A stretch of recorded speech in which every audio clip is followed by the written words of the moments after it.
Hey, this is Gene. Here we are, Sunday, and we're going to do another chapter, Chapter 3 of Animal Farm.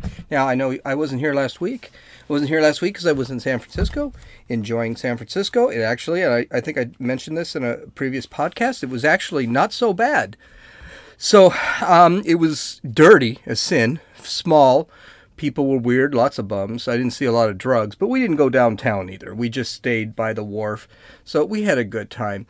I'm still working on the video so I can push it up on YouTube. What I'm also thinking of doing is actually starting to put this on YouTube so that actually take video and start posting the videos on YouTube. That way you can actually see me reading at the time. You can see me reading my notes and all that fun stuff. So let's get into Chapter 3 of Animal Farm. Now, as we remember, Chapter 2, the animals took over. They put in their 7 commandments. Whatever goes upon 2 legs is an enemy. Whatever goes on 4 legs or has wings is a friend. No animal shall wear clothes. No animal shall sleep in a bed.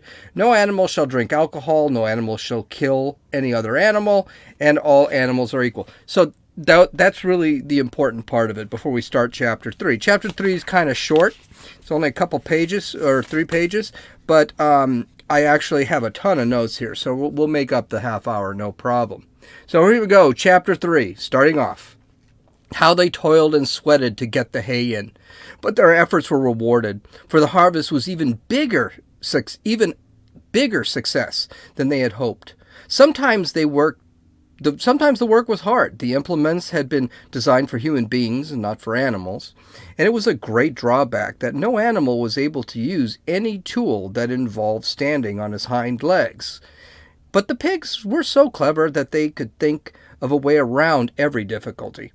As for the horses, they knew every inch of the field. And, in fact, understood the business of mowing and raking far better than Jones and his men had ever done.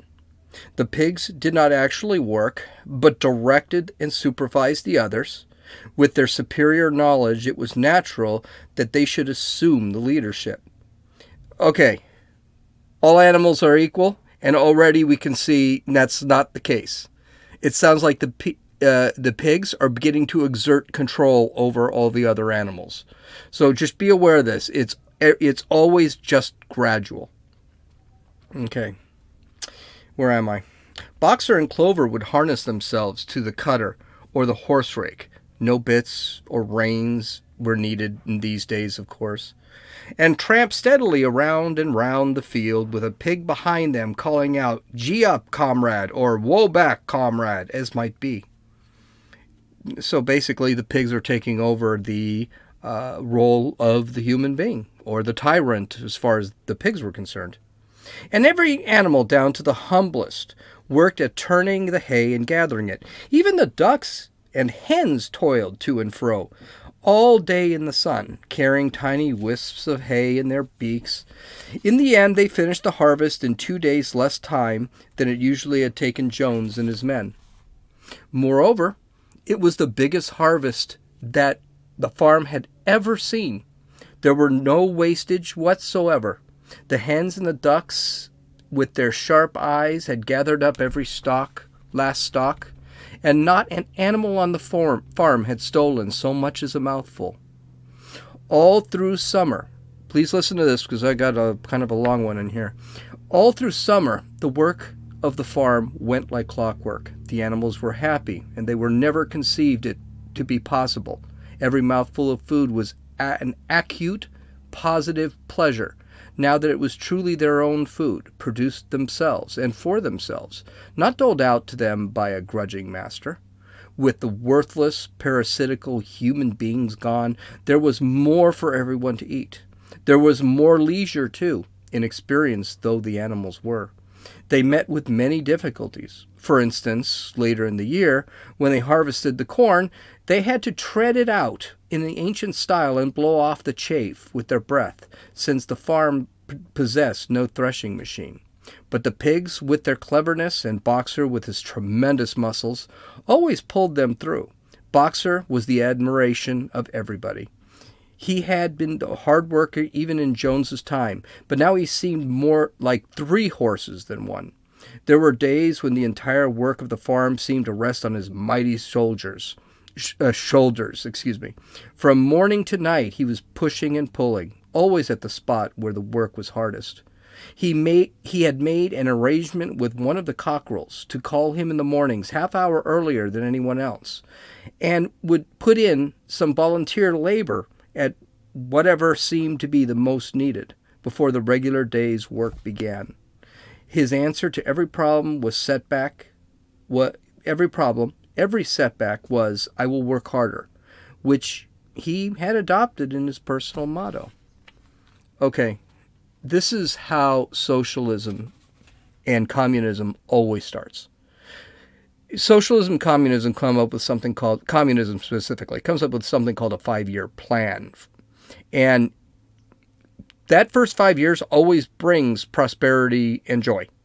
Healthcare, food, leisure time is all what the tyrants promise. Education, entertainment, that's what they promise. The latest example of this was Hugo Chavez in Venezuela, though you can point to Castro, you can point to Il in North Korea. The first few years, Chavez was trying to nationalize everything. And because basically, when Chavez took over, he said they were going to be a socialist state. They weren't a socialist state. They were still kind of a democracy, okay, or a capitalist state, a market state. And he began to nationalize certain corporations. This led to more money. This led to more prosperity. This led to more food.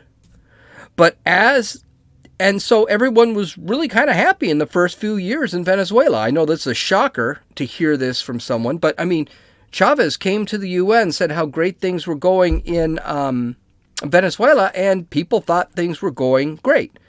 But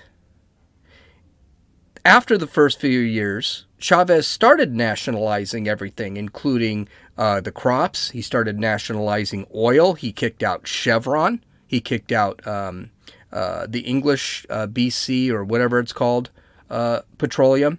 He started nationalizing everything. And they started screwing up. The government started screwing up.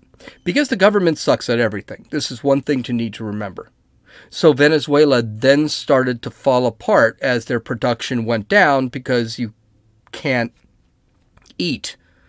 The government can't produce as much because there's no incentive system with communist governments. All their production went down, and then they had a simple crash of oil, which was what Venezuela, and then they fell apart, and now everyone's eating dogs and cats. That's what happens in 5-year plans. It happened the same thing when the Bolsheviks took up the Soviet Union. It happened the same way when Castro took over Cuba. Everyone's thrilled the first couple of years, but then when things started getting nationalized and the capitalist government was being kicked out and everything was starting to be, it just fell apart. And that's what is happening. That's what's going to end up happening here. I'm sorry I shouldn't have given you that, but okay, I continue. But everyone worked according to his capacity. The hens and the ducks, for instance, saved 5 bushels of corn at the harvest by gathering up the stray grains. Nobody stole, nobody grumbled. Over his rations, grumbled over his rations.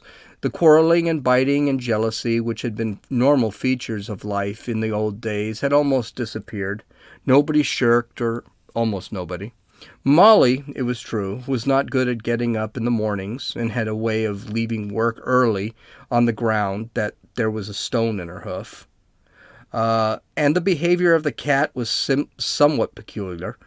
It was soon noticed that when there was a work to be done, the cat would never be found. She would vanish for hours on end, and then reappear at meal times, or in the evening after work was over, as though nothing had happened. But she always made such excellent excuses, and purred so affectionately, that it was impossible not to believe her good intentions. Old Benjamin, the donkey, seemed quite unchanged since the rebellion.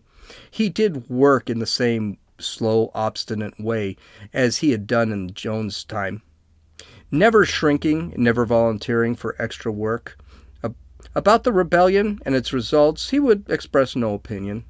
When asked whether he was not happier now that Jones was gone, he would say only, "Donkeys live a long time. None of you have ever seen a dead donkey." And the others had to be content with his cryptic answer. This is an example how not all of them are comrades. This is why utopia is impossible. I'm going to get more into this later, but we are all individuals with individual capacities and individual idiosyncrasies. Not everyone is a perfect worker or even wants to work. So here, Orwell puts all three in line. He has the one that just doesn't want to work, the cat. He has one that, I'm going to be kind of lazy, show up late, leave early, Molly.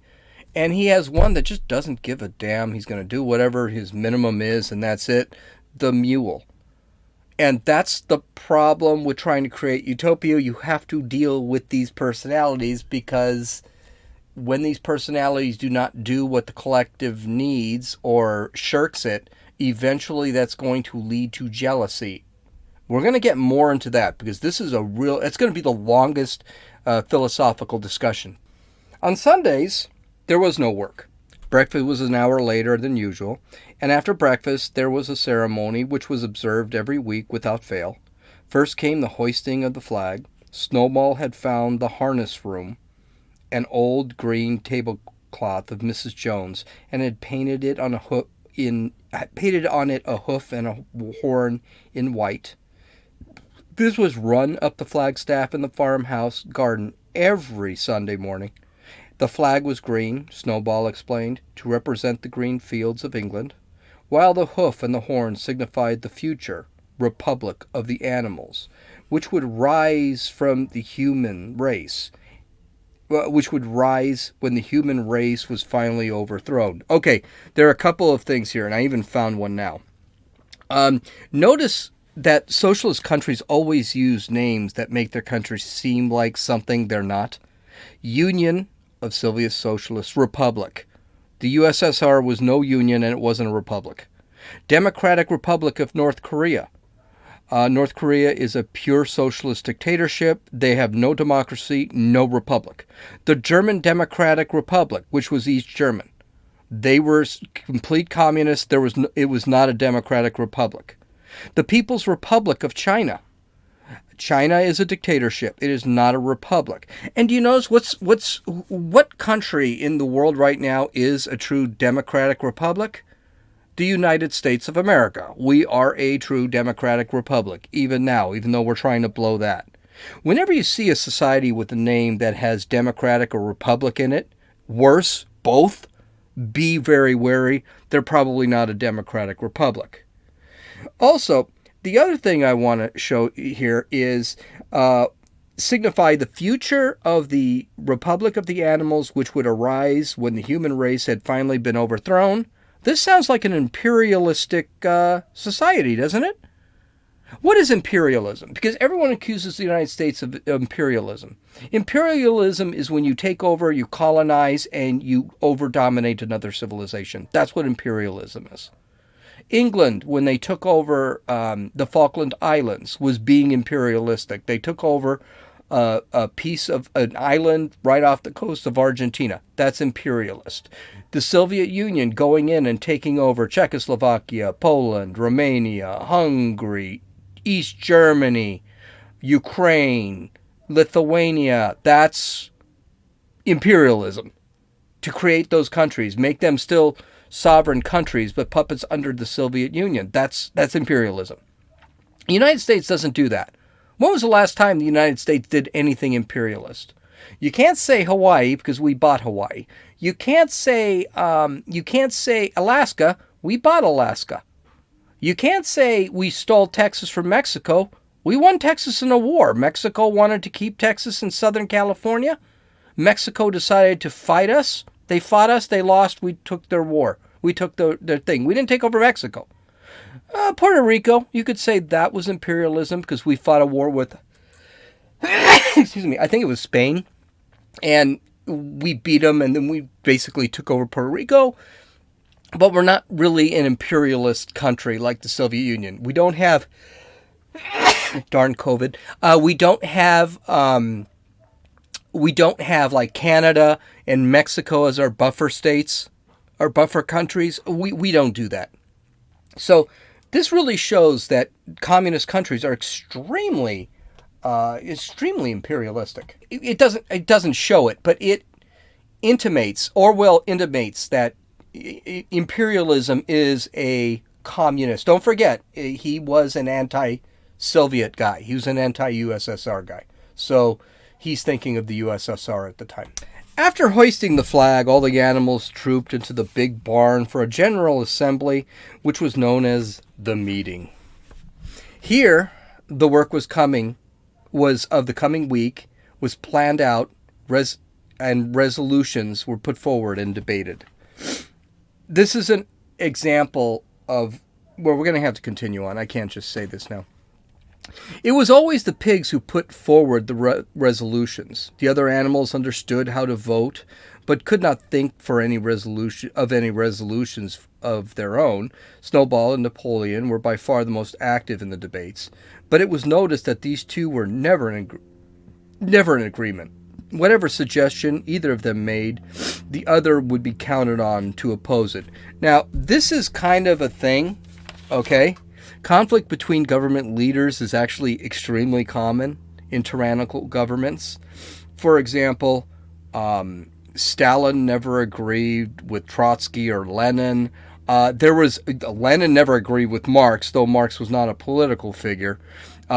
Che Guevara never agreed, or Fidel Castro never agreed with Che Guevara. This usually leads to the more powerful overwhelming the weaker. So what could happen if we're looking at a real government takeover? What could actually happen to the pig, to the one that disagrees? The one who gets most of the kudos is usually the one that's going to kill the one who keeps arguing. And this is a thing. This does happen. So let's go on. Even when it was resolved, a thing no one could object to in itself, to set aside a small paddock behind the orchard as a home for the rest of the animals who were past work.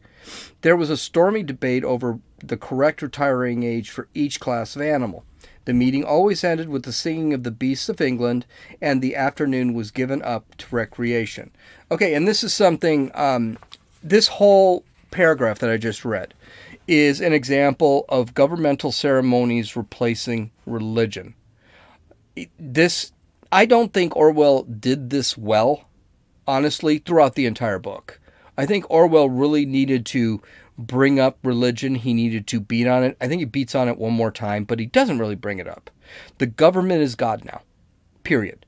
This was also shown in other books like Brave New World, 1984, Fahrenheit 451, where the government actually took a religious role. Brave New World, who Alex Huxley was George Orwell's mentor, Brave New World really beat that in. It spent an entire chapter on it. This is also something that can be seen today. The environmental movement has become a religious movement to environmentalists. The BLM forcing white people to kneel to black people and beg their forgiveness. This is an example of looking up at a black person as a religious. People kneeling during the Star-Spangled Banner at sports events, this is a religious thing. You can sit. It's actually more disrespectful to sit during the national anthem than it is to kneel, because sitting is just screw you. But the only place I've ever knelt is at church. So a lot of people think that, a lot of BLM, a lot of people in sports say that, well, it wasn't really meant to be a disrespect thing. Well, it is a respectful thing, but you're kneeling for something that's not the United States flag, so that's a bad thing. Think about it. I don't know what else to say. Just think about it.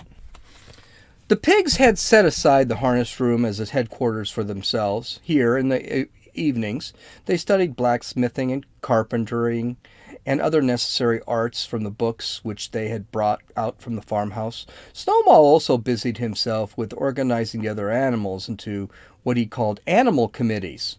He was I can't pronounce that word, at this. He formed the Egg Production Committee for the hens, the Clean Tails League for the cows, the Wild Comrades Education Committee. The object of this was to tame the rats and rabbits, the Whiter Wool Movement for the sheep, the various others, besides instituting classes in reading and writing. On the whole, these projects were a failure. The attempt to tame wild creatures, for instance, broke down almost immediately. They continued to behave very much as they did before, and when treated with generosity, simply took advantage of it. The cat joined the re-education committee and was very active in it for some days. She was seen one day sitting on the roof and talking to some sparrows who were just out of her reach. She was telling them that all animals are now comrades, and that the sparrow who chose could come and perch on her paw, but the sparrows kept their distance. Okay, I've got a ton here. I've got a ton in this one. And that cat is proving something that I'm going to bring up right here. This is the bureaucracy that is created. Bureaucracies that socialist states actually create. And the United States now is creating bureaucracies beyond all belief. But unlike bureaucracy, we see the bureaucracy here is made to change the beliefs and behaviors of its people. It's made to change human nature. Here's the thing. The left believes that human beings are malleable and can be changed by the government. They do not believe that there is an objective human nature.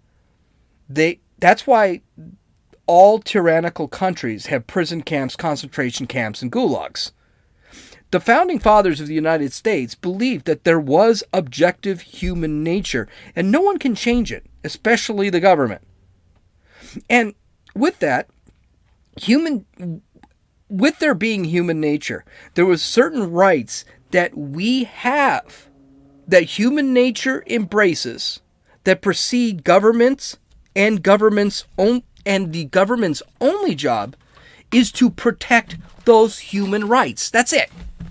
Orwell pointed out something when explaining bureaucracies to change behavior. They don't work. There is community, not collectives.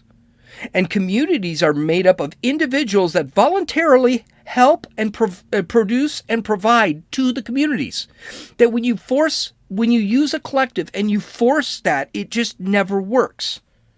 The problem with tyrants is if they can't take human nature out of their population, they imprison and kill the population.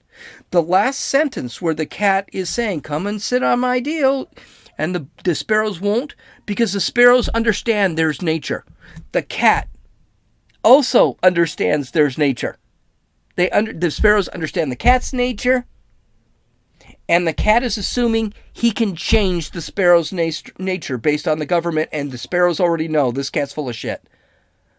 That is a fantastic example of human nature, the malleability of human nature thought of by the left, and they show this all the time. Okay, let's go on.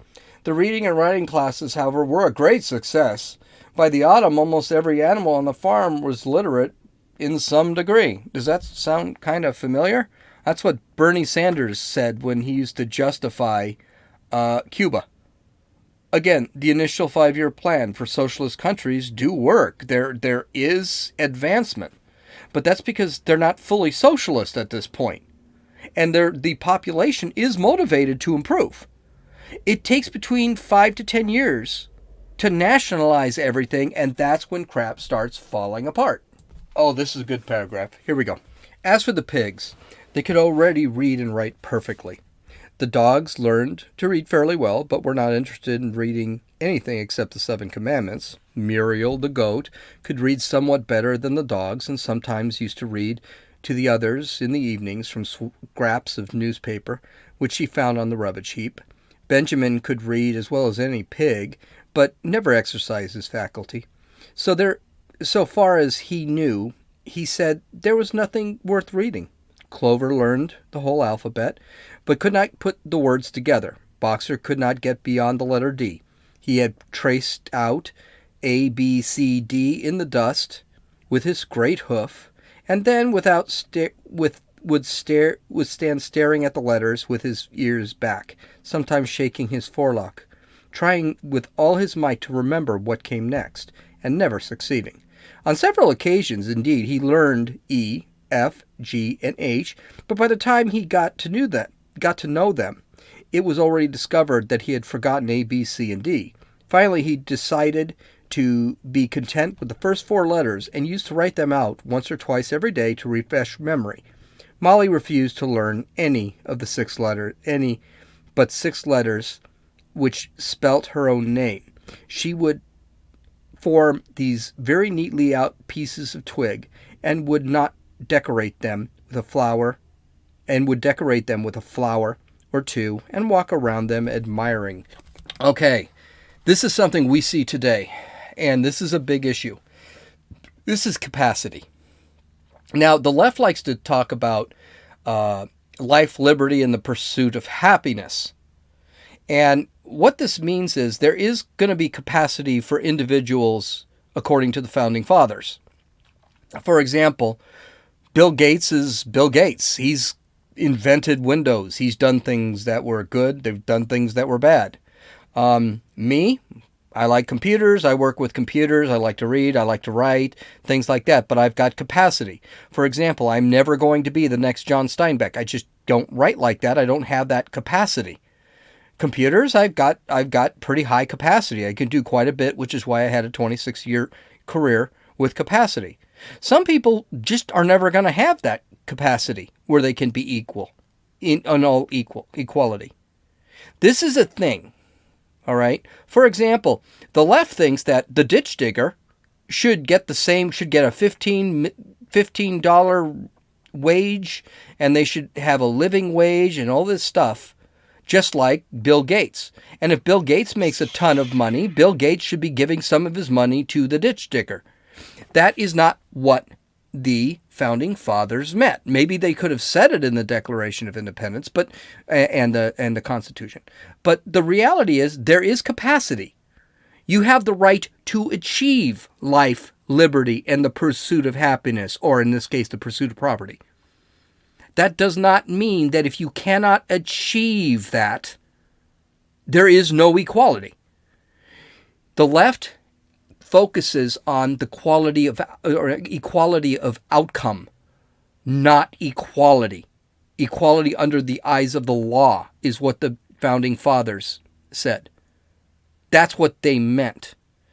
The Founding Fathers went out there and they wanted to make sure that you would have the same chance as anybody else.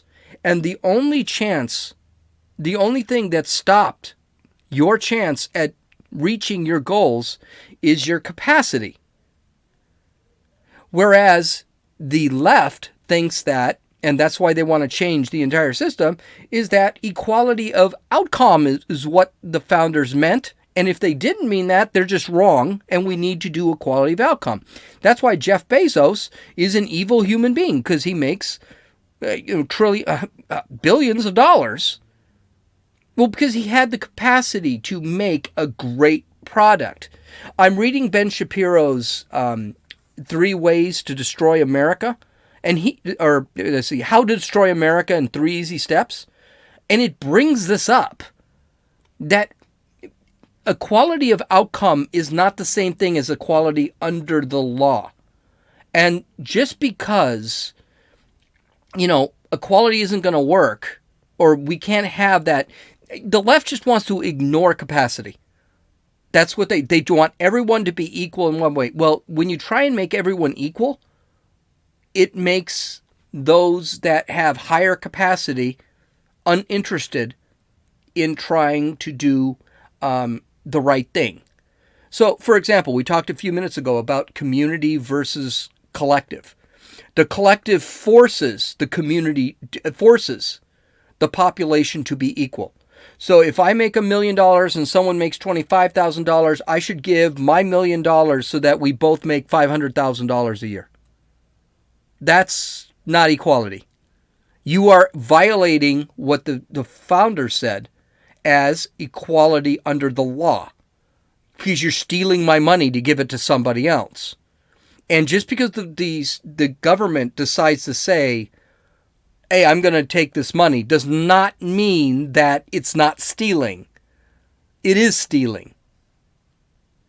Equality of outcome is unjust, whereas equality under the law is just. It's not. Capacity to be a billionaire is not something that the founding fathers said was equality. It has nothing to do with it. If I can't, Jeff Bezos or the one, Donald Trump, let's use Donald Trump. Donald Trump did a lot of stuff to become a billionaire, whether he's worth $7 billion, $2 billion, $4 billion, whatever. But he did a lot of stuff. Took a lot of chances. He had the capacity, the bravery to sit back and take risk. But that's ignored by the left. And that's what this shows here, is that we all have different capacities. And you cannot, and it's not equality to take from one, give to another, because that other person doesn't have the capacity. Stealing is not capacity. You have certain rights that that preempt government. Those rights, freedom of speech, freedom of religion, freedom of press, freedom to congregate, freedom to defend yourself, all those predate government. And it's your capacity. The government doesn't have to give you a gun. If I have the capacity to purchase a gun, then I have the right to defend myself. If I don't have the capacity to purchase a gun, that's not a right that the government guarantees under me. The government doesn't guarantee rights. You must read How to Destroy America in 3 Easy Steps, where Ben Shapiro talks about negative and positive rights. Negative rights being rights that preempt government, rights that no one gives you, those are just rights you have, versus positive rights, which are rights that the government bestows upon you, which don't exist, because the positive rights can be taken away. Really interesting stuff. I could go on this for I've been going on this for 7-8 minutes now. Okay, we're almost done the chapter. Let's move on. None of the other animals on the farm could get further than the letter A. It was also found that the stupider animals, such as the sheep, hens, and ducks, were unable to learn the 7 commandments by heart. After much thought, Snowball declared that the 7 commandments could, in effect, be reduced to a single maxim, namely, 4 legs good, 2 legs bad. This, he said, contained the essential principle of animalism. There's that word, animalism again. Whoever had thoroughly grasped it would be safe from human influences. The birds at first objected, since it seemed to them that they had also 2 legs, but Snowball proved them that it was not. Quote, a bird's wing, comrades, he said, is an organ of propulsion and not manipulation. It should therefore be regarded as a leg. Distinguishing a mark of a man is the hand, the instrument with which he does all his mischief.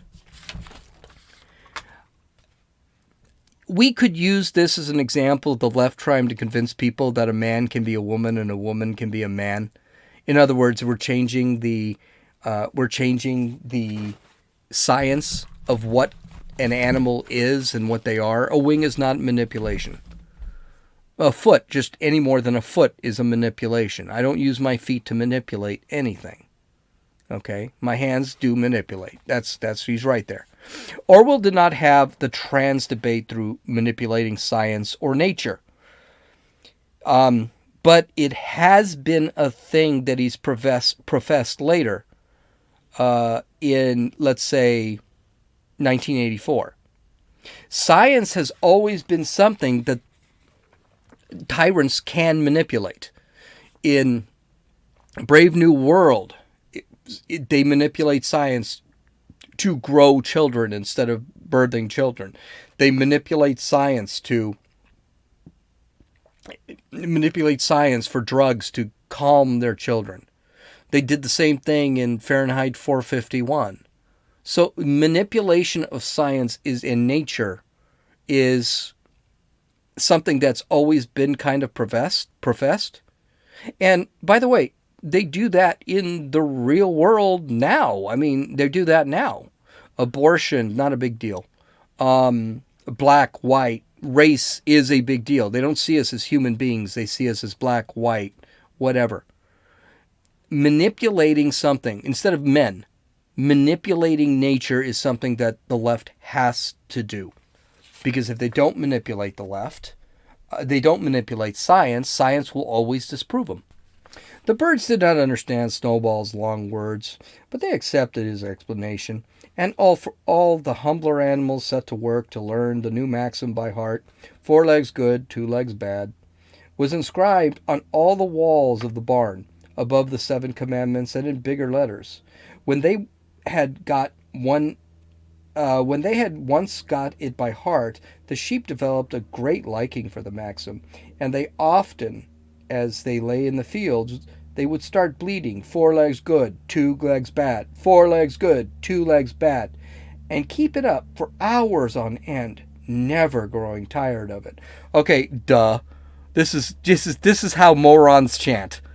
Just spit out some maxim, some saying, no justice, no peace. You know, a good maxim, and you can choke off all reasonable debate. Let's continue. Napoleon took no interest in Snowball's committees. He had that re-education of the young was more important than anything that could be done for those who already had grown up. It just happened that Jessie and Bluebell had both whelped soon after the harvest, giving birth between them to 9 sturdy puppies. As soon as they were weaned, Napoleon took them away from their mothers, saying that he would make himself responsible for their education. He took them up into the loft, which could only be reached by a ladder from the harness room, and there he kept them in seclusion that the rest of the farm soon forgot their existence. All right, this is true indoctrination.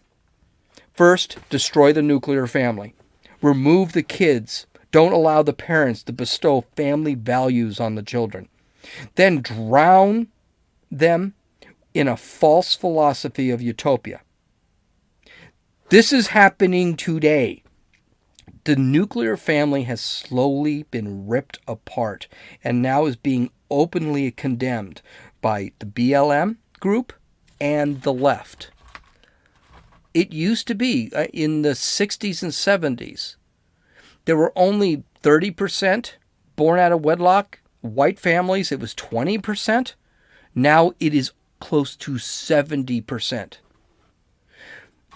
Religion, the moral educators for the family, has been condemned and rejected by a lot of people. Your kids are taught that any discipline, including spanking, yelling, grounding, even sitting them in the corner, is child abuse. And our children now threaten us with this because that's what they're taught by their counselors in the schools and by the schools and even on the television. And our school counselors openly look for child abuse. They actually go out there and say, well, Johnny told me that you spanked him on the butt because he ran across the street. Yeah? Even if you walk in the street, that's happening. This isn't a good thing. Finally, our kids are bombarded with left-wing ideas from schools, music, entertainment and art, the media, and now with this whole new kneeling crap for the national anthem in sports. We can't get away from the indoctrination. The mystery of where the milk went to was soon cleared up. It was mixed with every day into pig's mash. The early apples were now ripening. The grass of the orchard was littered with windfalls. The animals had assumed, as a matter of course, that these would be shared out equally. One day, however, the order went forth that all the windfalls were to be collected and brought into the harness room for the for the use of the pigs. At this, some other animals murmured, but it was of no use. All the pigs were in full agreement on this point. Even Snowball and Napoleon. Squealer was sent to make the necessary explanations to the others. So much for all animals being equal. The pigs were so much smarter. They deserved more. So it's amazing how equality of outcome is not a thing if it involves the tyrant. Continuing. Comrades, he cried, you do not imagine, I hope, that we pigs are doing this in the spirit of selfishness and privilege. Many of us actually dislike milk and apples. I dislike them myself. Our sole object in taking these things is to preserve our health. Milk and apples. This has been proved by science, comrades. Again, the science thing. Contains substances absolutely necessary to the well-being of the pig. We pigs are brain workers. The whole management and organization of the farm depend on us. Day and night, we are watching over your welfare. It is your sake that we drink that milk and eat those apples. Do you know what would happen if we pigs failed in our duties? Jones would come back. Yes, Jones would come back. Surely, comrades, cried Squealer, almost pleadingly, skipping from side to side and whisking his tail. Surely there are no one among you who wants to see Jones back. Already, the equality of the animals are keeping apart. And I'm going to read this last section because this is something I want to bring up. Now, if there is one thing the animals were completely certain of, it was that they did not want Jones back. When it was put to them in this light, they had no more to say. The importance of keeping the pigs in good health was all too obvious. So it was agreed, without further argument, that the milk and the windfall apples, and also the main crop of apples when they ripened, should be reserved for the pigs. This is the theme of communist countries. The revolution never ends. This is how you control the population. And if you get lucky, the revolution continues, which we'll see in chapter 4. And it actually validates what the revolutionaries are saying. And it validates their corruption. It validates their tyranny. The revolution should never end. That's how we control. 40 years after Castro took over Cuba, he's still talking about La Revolucion. The Soviet Union talked about Stalin used to talk about the revolution. And that was a good 30 years after it happened. Even today, in the North Korea, they talk about the revolution. Even though that's been going on for 60 years, 4 generations.